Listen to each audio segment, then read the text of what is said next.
Meiosis, one of the main reasons we are all here today.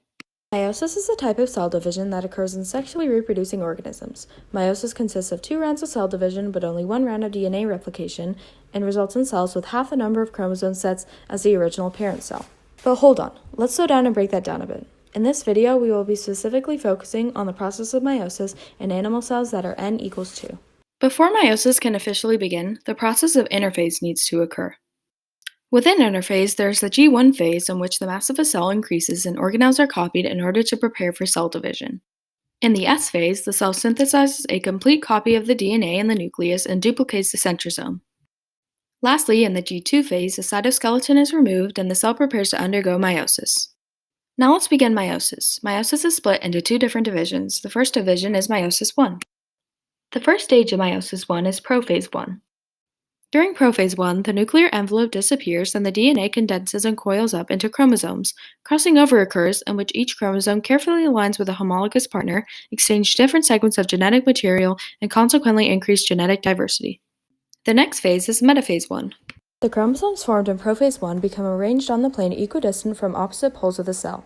Spindle fibers form both poles attached to one homologous chromosome each. Following this process is anaphase 1, where the homologues are pulled apart and move to opposite ends of the cell. The sister chromatids of each chromosome, however, remain attached to one another and do not come apart. The last phase of meiosis 1 is telophase 1. During telophase 1, the chromosomes arrive at opposite poles of the cell.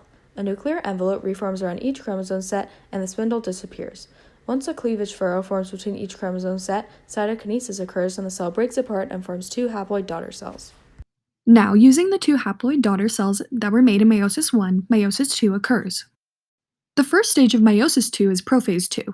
During prophase 2, if the chromosomes decondensed and a nuclear envelope formed in telophase 1, the chromosomes condense and the nuclear envelope breaks down again. The centrosomes additionally move apart, spindles form between them, and the spindle microtubules begin to attach to chromosomes. In metaphase 2, single chromosomes align on the metaphase plate, unlike in metaphase 1, in which homologous pairs of chromosomes align on the metaphase plate. Once the chromosomes are lined up, anaphase 2 commences. In anaphase 2, the sister chromatids separate and are pulled towards opposite poles of the cell. Finally, telophase 2 is able to take place. During telophase 2, nuclear membranes form around each set of chromosomes and the chromosomes uncoil. When the sister chromatid reaches the opposite poles of the cell, cytokinesis occurs and splits the chromosome sets into two new haploid cells, forming the final product of meiosis, 4 haploid cells in which each chromosome contains just one chromatid. We've reached the end of the process of meiosis. The final products are 4 gamete cells with half the number of the original chromosomes.